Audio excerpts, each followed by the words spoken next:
បើជួបសត្វ9ប្រភេទនេះវាចូលផ្ទះរបស់លោកអ្នកនឹងបានទទួលលាភធំអាចនឹងត្រូវឆ្នោតរង្វាន់ធំពិតៗបើលោកអ្នកចង់ដឹងថាតើអ្នកដែលចូលមកទាំង9ប្រភេទនេះមករកលោកអ្នកដើម្បីអ្វីហើយបដូរពីរឿងអាក្រក់ឲ្យមកជាល្អដោយរបៀបណាសូមស្ដាប់វីដេអូនេះឲ្យចប់ហើយដើម្បីជួយជាកម្លាំងចិត្តដល់អ្នកគ្រូក្នុងការធ្វើវីដេអូល្អៗមកចែករំលែកនេះសូមជួយចុច Follow Subscribe ហើយនឹងជួយតាមដានវីដេអូអ្នកគ្រូផងណាហើយអ្វីដែលអ្នកគ្រូចែករំលែកនេះវាជាជំនឿដែលមាននៅក្នុងទំនៀមទម្លាប់ជនជាតិខ្មែរយើងជាយូរណាស់មកហើយពាក់ព័ន្ធជាមួយសត្វដែលវាចូលផ្ទះដោយយើងមិនបានអញ្ជើញតែគេចូលមកព្រមជាមួយនឹងអត្តន័យខ្លឹមសារជានិច្ចលោកអ្នកធ្លាប់សង្កេតទេថាផ្ទះខ្លះណាស់បិទទ្វារជិតឈឹងតែក៏នៅតែមានសត្វលូនចូលមកបានដូចមានបដិហារថ្ងៃនេះយើងមកបើកទ្វារមើលសិនថាតើសត្វនីមួយៗដែលចូលមកក្នុងអាណាខេត្តរបស់យើងនោះតើគេនាំមកនៅអ្វីខ្លះរវាងលាភសក្ការៈនិងប្រផ្នូលអាក្រក់ដែលប្រាប់ពីហេតុឥឡូវយើងចាប់ផ្ដើមពីសត្វប្រភេទទី1ដែលគ្រាន់តែឮឈ្មោះមនុស្សព្រឺសម្បុរតែម្ដងសត្វទី1នោះគឺពស់មិនថាពស់តូចពស់ធំពស់ប៉ុនម្រាមដៃឬខ្នាតប៉ុនកដៃអីក៏ដោយការដែលប្រភេទអសេរពើអស់នេះវាចូលផ្ទះរមែងសាងនៅការផិតភ័យភ្ញាក់ផ្អើលដល់ម្ចាស់ផ្ទះជារឿងធម្មតាតែនៅក្នុងកំឡុងពេលភ័យខ្លាចនោះចាស់បុរាណបានមើលឃើញរឿងមួយទៀតដែលនៅបង្កប់តាមជំនឿដែលមានមកតាំងពីដូនតាការដែលពស់វាចូលផ្ទះមិនបានសំដៅលើតែគ្រោះថ្នាក់មួយមុខប៉ុណ្ណោះទេជាពិសេសបើពស់នោះមានលក្ខណៈពិសេសដូចជាពស់ពណ៌សពណ៌មាសឬមានខ្នាតធំខុសធម្មជាតិហើយជាពិសេសមិនបានសំដែងនូវភាពកាយសាហាវមានជំនឿថាអាចមិនមែនជាពស់ធម្មតាជាពស់ម្ចាស់ទឹកម្ចាស់ដី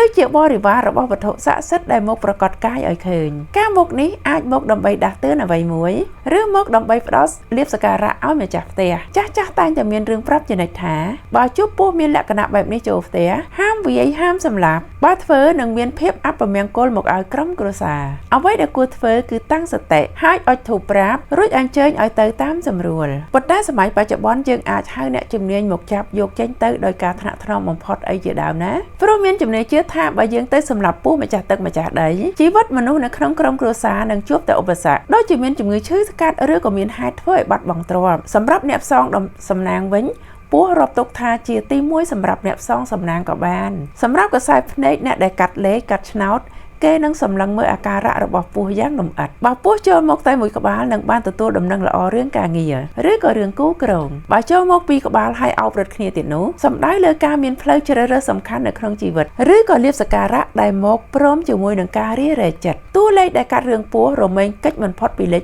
8ព្រោះលក្ខណៈនៃការខ្វៀនរបស់ពស់ឬមាត់ដែលហាក៏មានលក្ខណៈដូចលេខ8តែម្ដងអ្នកខ្លះសម្លឹងសក្ការពស់ឃើញជាតួលេខប៉ុន្តែការចេតនាការអនុខ្លាចជាការពិតធ្វើឲ្យម្ចាស់ផ្ទះញញឹមបិទមាត់អត់ចិត្តឥឡូវចូលមកដល់សត្វទី2សត្វនោះមានលក្ខណៈរឿងលបឿនខុសគ្នាស្រឡះពីពស់នោះគឺសត្វអណ្ដើកជាសត្វមានអាយុវែងមានភាពយឺតតែរឹងមាំនៅក្នុងជំនឿខ្លះអណ្ដើកជានិមិត្តសញ្ញារបស់ព្រះពោធិសត្វឬជាស្ដេចអណ្ដើកដែលពោពេញដោយក្តីមេត្តាបើសិនជាថ្ងៃណាមួយលោកអ្នកងើបពីគេងហើយក្រឡេកឃើញអណ្ដើកវាកើមចូលមកក្នុងរបងផ្ទះឬចូលមកក្នុងផ្ទះសូមឲ្យរាប់ទុកជានិមិត្តសញ្ញាដ៏ប្រពៃមួយចុះចាស់និយាយថាការដែលអណ្ដើកចូលផ្ទះគឺជាសញ្ញានៃការអស់គ្រោះបើអ្នកណាកំពុងឈឺនឹងបានធូរស្បើយបើអ្នកណាមានរឿងក្តៅក្រហាយភ្លើងនៃក្តីទុក្ខនោះនឹងរលត់ទៅភាពត្រជាក់ត្រជុំនិងក្តីសុខនឹងចូលមកជំនួសប្រៀបដូចជាស្នូកអណ្ដើកដែលរឹងចាំការពារគ្រោះថ្នាក់ទាំងឡាយមិនឲ្យមកយាយីមនុស្សនៅក្នុងផ្ទះវិធីបដិបត្តិរបស់ចាស់បុរាណនៅពេលដែលអណ្ដើកវាចូលផ្ទះមិនមែនចាប់យកទៅធ្វើម្ហូបឬយកទៅស្លអីនោះទេតែជាការស្វាគមន៍ដោយការគោរពចាស់បុរាណនឹងនាំយកអណ្ដើកទៅលាងខ្លួនឲ្យស្អាតហើយយកម្សៅគ្រឿងក្រអូបទៅលាបត្រង់ស្នូកឬក៏លាបត្រង់ពោះថ្នមរួចអធិដ្ឋានចិត្តសុំលាភសក្ការៈអ្នកខ្លះក៏ផ្ដោតលើស្នូកអណ្ដើកនោះគេនឹងឃើញតួលេខផ្សេងភាគច្រើនគេកាត់យកលេខ4តាមជើង4របស់អណ្ដើកឬលេខផ្សេងដែលបង្ហាញឲ្យឃើញនៅពេលដែលធ្វើពិធីសុំលាភចប់ហើយម្ចាស់ផ្ទះនឹងយកត្រកួនឬក៏អាហារមកឲ្យស៊ីយ៉ាងល្អមុនពេលដែលយកទៅប្រឡែងទៅតាមប្រភពទឹកធម្មជាតិដែលល្អការធ្វើបែបនេះជាការបន្តអាយុឲ្យអណ្ដើកហើយនៅក្នុងពេលតែមួយនោះជឿថាជាការបន្តអាយុនិងជាការបន្ថែមបារមីឲ្យខ្លួនឯងផងដែរជាឧបាយដ៏ឆ្លាតរបស់មនុស្សសម័យបុរាណដែល បង្រៀនឲ្យយើងចេះមេត្តាដល់សត្វនិងមានក្តីសង្ឃឹមក្នុងការប្រើជីវិតរឿងរ៉ាវរបស់ពស់និងអណ្ដើកជាការបើកបឋមបទក្នុងការបើកផ្ទះទទួលវត្ថុស័ក្តិសិទ្ធិក្នុងរូបបែបរបស់សត្វលោកសត្វទាំងពីរប្រភេទនេះថ្មីត្បិតតែរូបរាងខុសគ្នាសត្វមួយគួរឲ្យកោតក្រែងសត្វមួយទៀតមើលទៅស្ងប់ស្ងាត់តែទាំងពីរសុទ្ធតែជាអ្នកនាំសារមកឲ្យមនុស្សគឺជាសារនៃការផ្លាស់ប្ដូរបើយើងទប់ទល់ជាមួយដោយសតិនិងក្តីមេត្តារឿងអាក្រក់នឹងคล้ายមកជាល្អបើល្អស្រាប់ហើយនឹងកាន់តែល្អថែមទៀតតែនៅមានសត្វជាច្រើនប្រភេទទៀតដែលឈានចូលមកលេងយើងទាំងផ្លូវគោកនិងផ្លូវអាកាសហើយអ្នកគ្រូនឹងនាំយកមកចែករំលែកនៅវគ្គបន្តណាឥឡូវចូលមកដល់វគ្គទី2បន្ទាប់ពីចែករំលែកពីរឿងអ្នកមកលេងតាមផ្លូវគោកអណ្ដើកនឹងពស់ហើយឥឡូវអ្នកគ្រូឲ្យហ្វិនងាកមុខឡើងលើអាកាសម្ដងព្រោះអ្នកដែលមកលេងបន្តទៅនេះគេមកព្រមជាមួយនឹងស្លាបនិងសំឡេងដូចគ្នាដែលអាចបដូរចតាជីវិតរបស់លោកអ្នកបានចាប់ផ្ដើមពីសត្វប្រភេទទី3នោះគឺឃ្មុំខ្លួនតូចតែមានពិសនៅខាងក្នុងយ៉ាងសាហាវមនុស្សជាច្រើនឃើញឃ្មុំហើរចូលផ្ទះភ័យខ្លាចហើយប្រញាប់រកវិធីដេញឬកំទេចសម្បុកព្រោះខ្លាចគ្រោះថ្នាក់តែឈប់សិនណាបើយើងសម្លឹងមើលត្រង់ជ្រុងនៃជំនឿរបស់ចាស់បុរាណការដែលឃ្មុំរើសមកធ្វើសម្បុកនៅផ្ទះលោកអ្នករាប់ទុកថាជារឿងមង្គលបំផុតរឿងមួយតែម្ដងហេតុអីក៏គិតបែបហ្នឹងសាកគិតទៅមើលច្បាប់ធម្មជាតិណាឃ្មុំជាសត្វដែលរើសកន្លែងនៅយ៉ាងល្អិតល្អន់ពួកវាជ្រើសរើសធ្វើសម្បុកតែនៅកន្លែងណាដែលមានតុល្យភាពតែជាក់តែជុំសុវត្ថិភាពហើយមិនមានអ្វីដែលជាគ្រោះភ័យមកឆាឆៅបើឃ្មុំសម្រាប់ចិត្តយកកូនចៅមកនៅធ្វើសម្បុកនៅលើគេហដ្ឋានរបស់លោកអ្នកឬក៏ដើមឈើដែលនៅក្នុងបរិវេណផ្ទះលោកអ្នកហើយនោះបានន័យថាផ្ទះលោកអ្នកមានហុងស៊ុយល្អមានថាមពលល្អត្រជាក់ហើយស្ងប់នឹងគឺជាមូលដ្ឋាននៃភាពរុងរឿងក្រៅពីនេះចរិតរបស់ឃ្មុំគឺជាភាពឧស្សាហ៍ព្យាយាមហើយទៅរកទឹកផ្អែមពីកេសរផ្ការាប់រយរាប់ពាន់ដើម្បីនាំមកសន្សំទុកក្នុងសម្បុកសកម្មភាពអស់នេះត្រូវបាននាំយកទៅប្រៀបធៀបជាមួយនឹងការមានមាសប្រាក់ហូរចូលការមានឃ្មុំមកនៅជាមួយប្រៀបដូចជាពួកវាមកជួយជញ្ជូនមាសជញ្ជូនប្រាក់ចូលផ្ទះហើយបើសម្បុកឃ្មុំមានຂະຫນាតកាន់តែធំទៀតនោះលាភសក្ការៈក៏ធំតាមនឹងដែរជាពិសេសបើព្រួតមកធ្វើសម្បុកទៀតនោះវាជាទីបំផុតនៃមង្គលហើយត្រៀមទទួលលាភធំចុះតែអ្វីក៏ដោយរមែងមានមុខពីរជំនឿនិងសុវត្ថិភាពត្រូវទៅទន្ទឹមគ្នាបើសម្បុកឃ្មុំនៅកន្លែងដែលប្រថុយនឹងគ្រោះថ្នាក់ដូចជាផ្លូវដើរឬចំណុចដែលក្មេងៗរត់លេងបើຕົកអាចគ្រោះថ្នាក់វិធីដែលធ្វើឲ្យត្រឹមត្រូវតាមការជឿមិនមែនជាការយកថ្នាំមូសទៅបាញ់ឬយកភ្លើងទៅដុតព្រោះការទៅបៀតឃ្មុំដែលជាសត្វនាំលាភនឹងធ្វើឲ្យលាភបាត់ទៅហើយកើតនៅវិបត្តិដល់ក្រុមគ្រួសារចំនួនវិញច្រកចេញដែលល្អគឺការអុជធូបប្រាប់ម្ចាស់ទឹកម្ចាស់ដីសូមខមាទោសហើយអញ្ជើញពួកគេទៅធ្វើសម្បុកនៅកន្លែងផ្សេងមានជំនឿថាផ្សែងធូបហុយថានឹងធ្វើឲ្យឃ្មុំដឹងឮហើយដូរសម្បុកចេញទៅដោយខ្លួនឯងដោយមិនមានការខឹងសត្វប្រភេទទី4គឺសារិកាខ្លួនពណ៌ខ្មៅចំពោះពណ៌លឿងដែលយើងតែងឃើញតាមវាលស្រែបើវាហើរមកទុំនៅបរិវេណផ្ទះឬទុំក្បែរយើងភាពប្រក្រតីនោះនឹងคล้ายទៅជាភាពពិសេសភ្លាមសារិកាគេជឿរឿងភាពវៃឆ្លាតសែនចេះនិងសមត្ថភាពរឿងចេះភាសាមនុស្សបើខាងសិលសាស្ត្រសារិការាប់ទុកជាមុនស្នេហ៍ខាងផ្នែកមេត្តាពេលទៅនិយាយចរចាមានតែមនុស្សស្រឡាញ់ចូលចិត្តបើសារិកាហើរចូលផ្ទះឬយំដាក់ចាស់ជឿថាជាសញ្ញានៃដំណឹងល្អ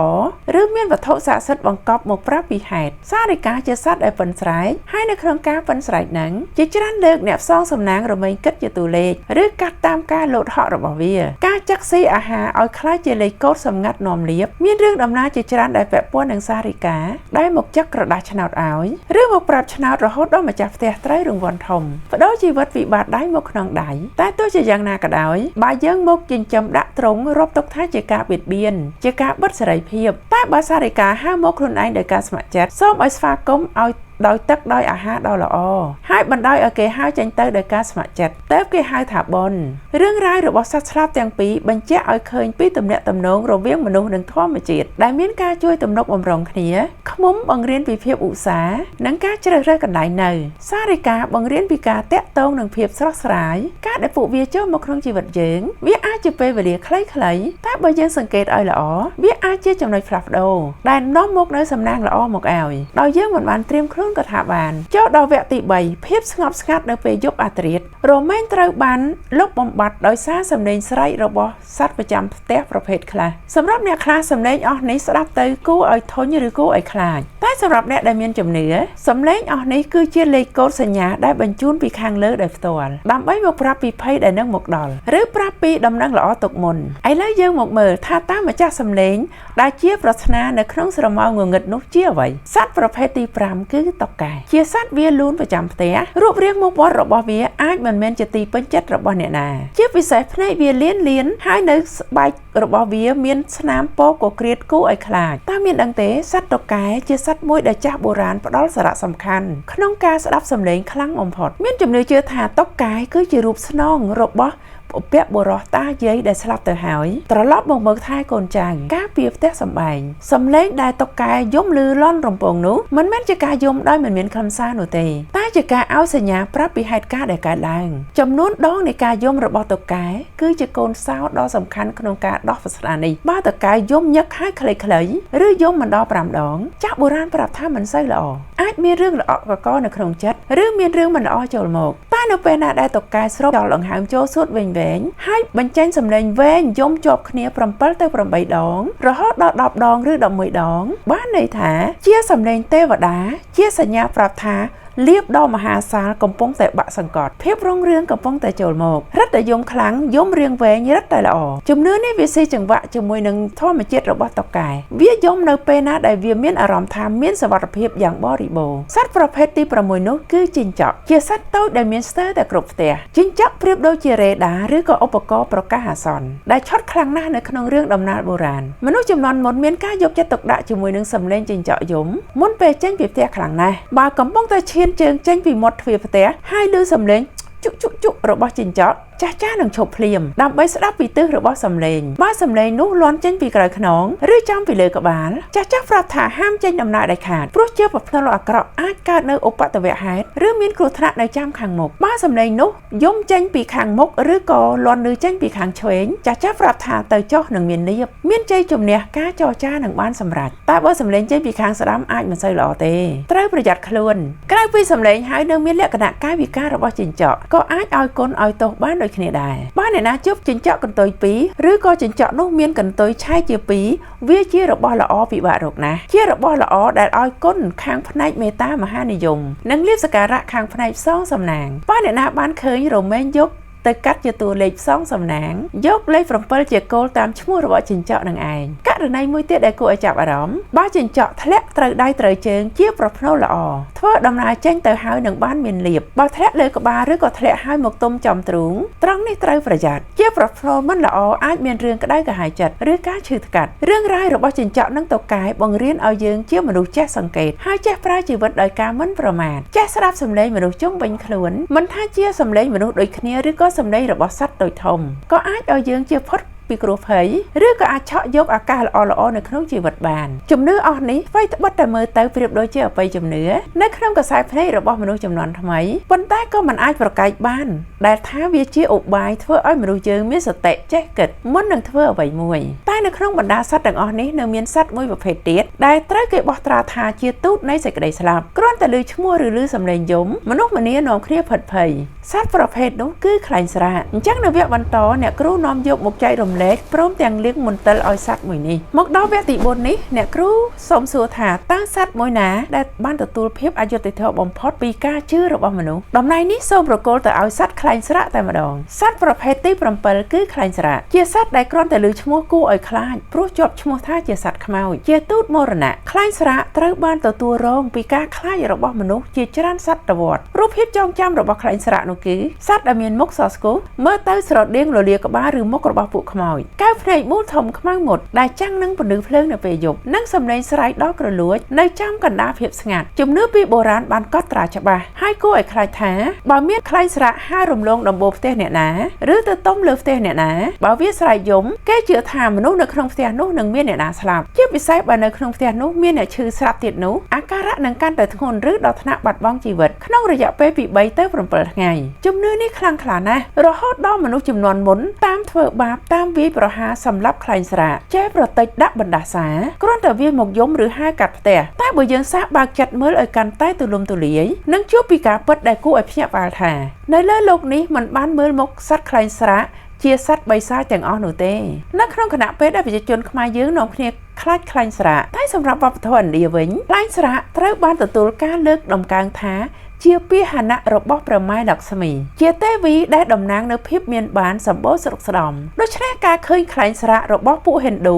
សំដៅលើការបានទទួលលៀបទទួលមាសប្រាក់ដែលកំពុងតែចូលមកសម្រាប់លោកខាងលិចវិញខ្លែងស្រាកគឺជាតំណាងនៃបញ្ញានិងការយល់ដឹងចុះហេតុអីបានជាជំនឿរបស់ខ្មែរយើងជាប់ខ្លែងស្រាកថាជាសេចក្តីស្លាប់ទៅវិញសម្រាប់អ្នកកតិជនវិទ្យានិងអ្នកវិទ្យាសាស្ត្របានសន្និដ្ឋានថាអាចមកពីសកម្មភាពតាមធម្មជាតិរបស់វាខ្លែងស្រាកជាសត្វចូលចិត្តរកស៊ីពេលយប់រមែងរស់នៅកន្លែងដែលស្ដុកតាមបច្ឆា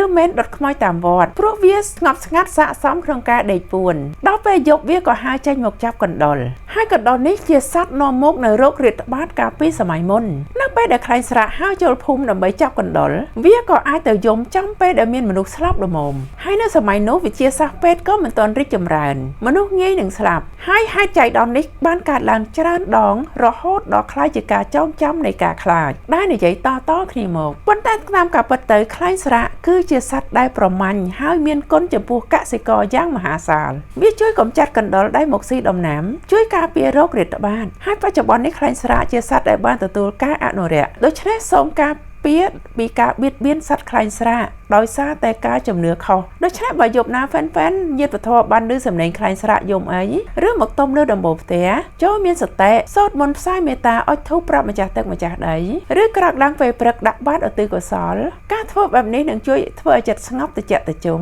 បដូរពីធម៌ពលនៃការខ្លាចមកជាធម៌ពលនៃសេចក្តីល្អក្នុងដំរាខ្លះបានប្រាប់ថាបើខ្លែងស្រាកហើរមកទុំត្រង់ផ្ទះនៅពេលថ្ងៃឬមកចាំពេលមិនមានមនុស្សឈឺគឺវានាំនៅលៀបសក្ការៈមកឲ្យកុំភ្លេចណានៅបាញ់ម្ខាងទៀតវាជាសត្វចិញ្ចឹមរបស់ទេវតានៃលៀបសក្ការៈណាការបដូរជ្រុងនៃការគិតពីខ្លែងស្រាកជាការបើកចិត្តទទួលការពិតហើយរស់នៅរួមជាមួយធម្មជាតិដោយមានក្តីសុខច្រើនឡើងនៅវគ្គបន្តអ្នកគ្រូនាំហ្វេនមកយល់ដឹងពីសត្វពីរប្រភេទចុងក្រោយដែលមកព្រមជាមួយនឹងភាពត្រជាក់និងភាពទន់ភ្លន់ដែលនឹងសរុបរឿងរ៉ាវទាំងអស់នៃលៀបសក្ការៈនិងជំនឿនៅវគ្គទី5នេះយើងចូលមកដល់បទសរុបនៃរឿងរ៉ាវនិងនិមិត្តសញ្ញារបស់ពួកសត្វហើយបន្ទាប់ពីយើងបានស្ដាប់រឿងរ៉ាវព្រឺព្រួចរបស់ពស់ភាពស្រាវពីឃ្មុំភាពអាតកំបាំងរបស់តុកែនិងភាពគួរឲ្យខ្លាចរអាពីខ្លែងស្រាកមកឥឡូវមកដល់សត្វពីរប្រភេទចុងក្រោយដែលអ្នកគ្រូនាំយកមកចែករំលែកនេះគឺមកព្រមជាមួយនឹងអារម្មណ៍ដែលទន់ភ្លន់ហើយមកព្រមជាមួយនឹងនិមិត្តសញ្ញានៃភាពសម្បូរស្រុកស្ដំដែលអ្នកណាក៏ប៉ងប្រាថ្នាចូលមកដល់សត្វទី8គឺត្រីមនុស្សយើងមានការផ្សារភ្ជាប់ជាមួយនឹងក្រសែទឹកត្រីជានិមិត្តសញ្ញានៃការមានបានហូបចុកចាយវាយពាក្យថាក្នុងទឹកមានត្រីក្នុងស្រែមានស្រូវគឺឆ្លុះបញ្ចាំងពីទឹកដីបានយ៉ាងល្អបើថ្ងៃណាមួយកើតមានហេតុការណ៍ដែលស្មានមិនដល់ដូចជាភ្លៀងធ្លាក់ខ្លាំងទឹកជំនន់ហើយក៏មានត្រីហែលមកនៅត្រង់បរិវេណផ្ទះឬនៅក្នុងអណ្ដូងស្រះនៅក្នុងបរិវេណផ្ទះលោកអ្នកដោយលោកអ្នកមិនបានចិញ្ចឹមចាស់បុរាណរកទុកថាជានិមិត្តសញ្ញាល្អខ្លាំងណាស់ត្រីដែលហែលចូលមកប្រៀបដូចជាទ្រព្យសម្បត្តិមាសប្រាក់ហូរចូលមកមិនដាច់ក្រសែទឹកដែលត្រជាក់បោកនាំត្រីមកប្រៀបដូចជាជួយពន្លត់ភាពក្តៅបន្ធូរបញ្ហាផ្សេងនៅក្នុងផ្ទះបានហើយបើជាត្រីពណ៌ស្រស់ស្អាតឬជាត្រីមាសត្រីប្រាក់ទៀតនោះគេនឹងនាំលៀបសក្ការៈមាសប្រាក់មកដោយត្រង់ហើយបើជាអន្ទង់ទៀតនោះការងារនឹងទៅយ៉ាងរលូនឧបសគ្គនឹងរំសាយសូម្បីតែនៅក្នុងយល់សពបើយល់សពថាចាប់បានត្រីឬក៏យល់សពឃើញត្រីក៏ជាការយល់សពដែលពេញនិយមដែលអ្នកផ្សងសំណាងញញឹមបិទមាត់បញ្ចិតព្រោះមានន័យថាលៀបធំកំពុងរងចាំលេខដែលពាក់ព័ន្ធនឹងត្រីបើចិនយកលេខ8ព្រោះពាក្យភាសាចិនដែលហៅត្រីនោះគឺអយប្រែថាមានលេខ8ជានិមិត្តសញ្ញានៃសេរីភាពប្រែថាគ្មានទីបញ្ចប់ហើយសត្វចុងក្រោយប្រភេទសត្វទី9នោះគឺសត្វឆ្មាតែមិនមែនជាឆ្មាដែលលោកអ្នកទៅទិញឬក៏រកមកចិញ្ចឹមខ្លួនឯងនោះទេប៉ុន្តែជាឆ្មាដែលវង្វេងឬក៏ជាឆ្មាខ្ចាត់ព្រាត់ដែលនៅសុកវាលោប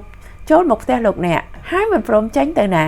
ឬក៏ឆ្មាដែលដើរត្រុកតាមតាក់ដៃតាក់ជើងរបស់យើងមានជំនឿជឿថាឆ្មាជាសត្វដែលមានញាណពិសេសអាចមើលឃើញថាមពលដែលមនុស្សមើលមិនឃើញឆ្មារើសម្ចាស់មិនមែនម្ចាស់រើសឆ្មានោះទេបើឆ្មាមួយណារើសមកនៅជាមួយយើងហើយបានន័យថាឆ្មាវាមើលឃើញពីកម្លាំងបុណ្យនិងកម្លាំងមេត្តាដែលមាននៅក្នុងខ្លួនលោកអ្នកហើយជាពិសេសឆ្មាដែលមានលក្ខណៈមង្គលតាមតម្រាទៀតនោះដូចជាឆ្មាសម្បុរ3ឆ្មាសម្បុរខ្មៅលាយថ្នោតរាប់ទុកថាវិបាករកហើយមង្គលណាស់បានមកនៅផ្ទះអ្នកណាវានឹងនាំមាសនាំប្រាក់លក់ដូរហៅភ្ញៀវចូលទិញនិងនាំក្តីសុខមកឲ្យការទទួលឆ្មាអស់នេះដោយបាយដោយទឹកដោយក្តីស្រឡាញ់រាប់ទុកថាជាការបើកទទួលលៀបឲ្យចូលមកស្ថិតនៅក្នុងផ្ទះសូមដាស់តឿនណាបើយកគេមកសូមចិញ្ចឹមគេឲ្យល្អព្រោះឆ្មាជាសត្វមានជីវិតមានបេះដូងមិនមែនគ្រាន់តែជារបស់នាំលៀបបើចិញ្ចឹមរបៀបក្រវាត់ក្រវែងទុកចោល ពីការទទួលលៀបคล้ายទៅជាបាបបានចឹងហ្វេនដែលជាញាតិធរសត្វ9ប្រភេទដែលនិយាយមកទាំងអស់នេះតាំងពីពស់រហូតដល់ឆ្មាតើហ្វេនមានមើលឃើញចំណុចរួមណាមួយទេសត្វទាំងអស់នេះមិនថាគួរឲ្យខ្លាចឬគួរឲ្យស្រឡាញ់មិនថាមកតាមផ្លូវគោកឬផ្លូវអាកាសអ្វីដែលពួកគេនាំមកឲ្យមិនមែនគ្រាន់តែជាតួលេខឬក៏លៀបប៉ុណ្ណោះទេតែវាជាមេរៀនដែលសាកល្បងចិត្តរបស់ម្ចាស់ផ្ទះផងដែរនៅពេលឃើញពស់មានសតិទេបើជួបឃ្មុំមានក្តីមេត្តាទេបើជួបខ្លាញ់ស្រាកតើយើងមានបញ្ញាក្នុងការមិនភ្ញាក់ផ្អើលទៅតាមជំនឿទេនៅពេលជួបត្រីនិងឆ្មាតើយើងមានចិត្តមេត្តាក្នុងការចែកអាហារឲ្យមិត្តរួមលោកដែលកំពុងឃ្លានទេលាសការៈនឹងកើតចេញពីការដែលយើងមានចិត្តមេត្តាចេះចែករំលែកមិនបៀតបៀនជីវិតអ្នកដទៃនេះឯងបើចិត្តយើងជាកុសលផ្ទះយើងក៏ត្រជាក់ត្រជុំបើបែបនេះហើយមិនថាសត្វប្រភេទណាចូលមកនោះទេគេនឹងនាំយកនៅរឿងល្អៗយកមកឲ្យ